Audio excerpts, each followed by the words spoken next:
Welcome to today's Business Radio podcast. The focus of this podcast is to think about innovation and why it is important, and also to look at different types and states of innovation.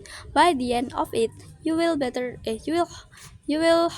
hopefully have a better grasp of the topic of innovation and be able to better understand and drive innovation in both your working and personal life. So, why is innovation important? Well, simply put, without innovation, it would be difficult to make progress. Organization of societies would compete, would stagnate. Innovation is what drives us forward. It is what forces us to compete in the business world. It is what leads to better products and service and solution to new and existing problems for our business point of view. It is also something which is necessary for survival. First key types of innovation are incremental, disruptive, architectural, and radical.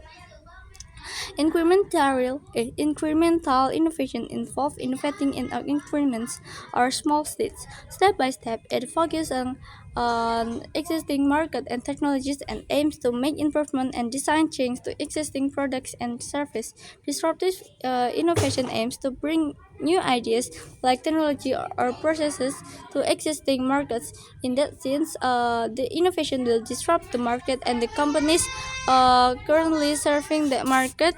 The first touchscreen smartphones disrupted the mobile phone industry because up to then, mobile phones had buttons and keypads. Architectural innovation involves taking successful ideas from one market or industry and applying them to a new or different market. This often happens when people think of other unconventional uses of existing technology, and a good example of this can be seen in vacuum company recent entry into the hand dryer and hair dryer market. Their advanced airflow technology from their vacuum cleaner was applied in reverse to machines that blow out air. In the case of examples, it personal hair dryers and hair dryers in public toilets. And finally, we come to radical innovation. This is where a completely new idea is created for a market that doesn't exist yet. It is important. It is often what we think of when we think of innovation, and it often swallows an up existing market. For example, the birth and growth of digital and downloadable music has particularly led to the death of music CDs and even DVDs. Similarly, film and TV streaming service may lead to the demise of traditional TV within a few short years. Moving on from types of innovation, let's have a quick look at five key stages of innovation. The first stage is idea generation. This is where you think of the initial idea and develop into a more detailed proposal or plan. The next is support. You need to check if you can get support for it, for example, from senior leaders or stakeholders in your company.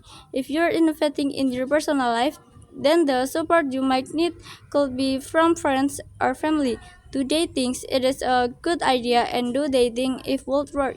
The, the third step is to experiment and test out the idea. This could mean creating a sample or a prototype of it, if it's a product, or if it's a service. You could test out a basic version of it. The fourth step is evaluation. You need to assess how successful your experiment, when, where, and what sense of further success your idea will have. And finally, you then need to actually implement your idea. That's the fifth stage. So there you have it. We have looked at four key types of innovation: incremental, disruptive, architectural, and radical, and also five stages of successful innovation. Firstly, idea generation, then get support, next experiment and test out the idea. The first stage is evaluation, and finally implementation.